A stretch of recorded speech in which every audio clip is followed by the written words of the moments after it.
28.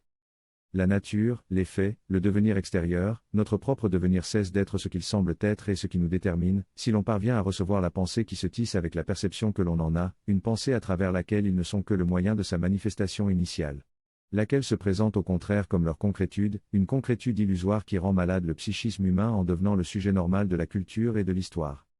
L'objectivité initiale et incomplète des phénomènes tend, par la contradiction interne continue, à indiquer ce qui, ainsi incomplet, la rend opérante dans la conscience, l'inconscience du mouvement le plus profond de la pensée s'identifiant à ce qu'il y a de plus profond en eux, raison pour laquelle on croit devoir opérer une synthèse dialectique pour les connaître, alors que la synthèse est déjà là. Elle est déjà commencée, elle est précisément cette objectivité, que l'on n'aura jamais comme objectivité, tant que l'on ne saura pas comment et où commence la relation avec elle, comment, contempler, elle est la contemplation elle-même, dans laquelle celui qui contemple saisit son propre être dans l'être, c'est pour cela que la synthèse est continuable. Un contenu intérieur que l'homme peut rendre au monde, sans lequel le monde est inévitablement privé de sens, privé d'inspiration morale, malgré toute aspiration morale.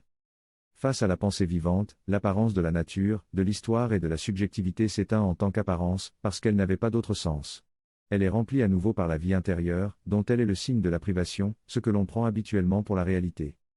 Le réel peut être connu concrètement, dans la mesure où la pensée remarque la forme à travers laquelle elle fait apparaître son être, et l'aperçoit comme sa propre activité, dans laquelle est néanmoins estampillé le signe, la détermination de la forme, de l'être qui n'est pas encore, mais qui commence à être dans le contact initial, ou l'identité à travers laquelle il se donne comme forme.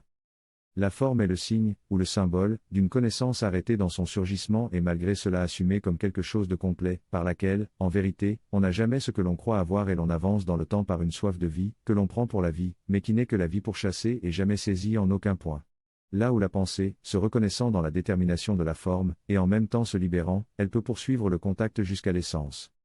Cette essence de la pensée, qui est en même temps l'essence de la chose, dans la mesure où la pensée peut être vue là où, par un mouvement spontané, elle est identique à la chose, en est déjà une racine idéale, perception et non spéculation, même si elle peut, à un stade ultérieur, être exprimée en concept. C'est l'expérience de l'idée comme contenu réel, comme événement objectif, qui relie la chose à la réalité universelle dont elle est issue.